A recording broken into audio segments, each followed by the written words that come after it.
Salut à tous, je suis super contente de vous retrouver aujourd'hui pour vous proposer de découvrir comment réaliser des petits vide-poche kawaii. C'est parti. Pour les réaliser, comme d'habitude, j'ai utilisé ma pâte séchante à l'air libre que je trouve au rayon loisirs créatifs de chez Action.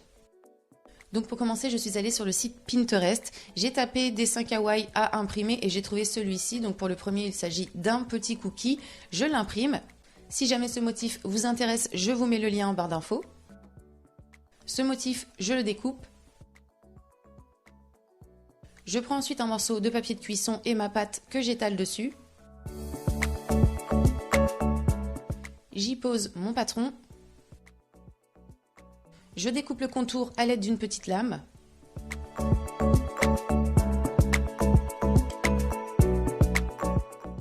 On continue ensuite avec un bol ou un pot comme ceci et on y pose dessus notre pâte pendant le temps de séchage et on va appuyer légèrement au niveau du centre pour pouvoir creuser notre pièce.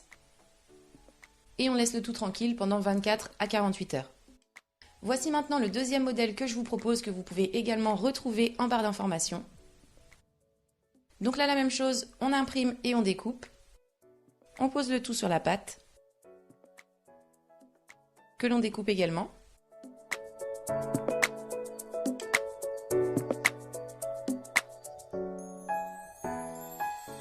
Et on met à sécher.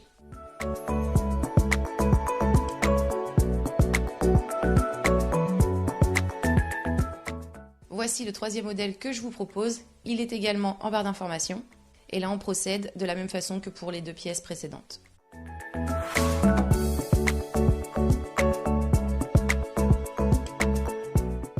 Une fois le temps de séchage passé pour les trois pièces, donc on va en prendre une, moi je commence avec celle-ci, les bords ne sont pas très propres donc je passe un petit coup de lime, vous allez voir que c'est très simple, ça se retire très bien et surtout ça rend la pièce vraiment très propre.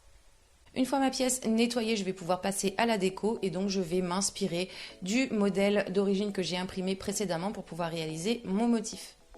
Donc je vous montre que très rapidement comment j'ai fait ma déco puisque le but est de vous montrer l'idée avec des petits motifs à imprimer. Donc pour commencer, j'ai tracé mes lunettes au crayon, donc ne vous inquiétez pas si jamais ça déborde un petit peu, on peut toujours rattraper avec la peinture. Mes lunettes, je les peins.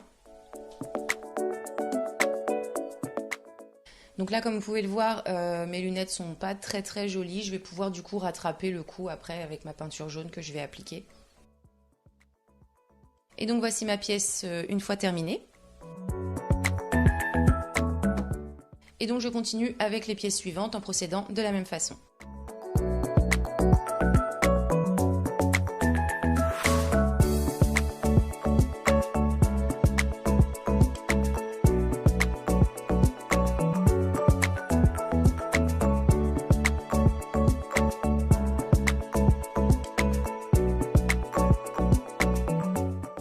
Une fois votre pièce ou vos pièces peintes, ce que je vous conseille de faire, puisque ce sont des vides-poches et que l'on va mettre des choses dedans, c'est de les vernir. Moi j'utilise un petit vernis que j'ai trouvé chez Action qui coûte vraiment pas grand chose et qui est vraiment très bien. Et donc voilà tout pour aujourd'hui, on va avoir terminé. Moi je suis assez satisfaite de ces petits vides-poches, je les trouve vraiment très mignons. Je ne sais pas ce que vous en pensez, n'hésitez pas à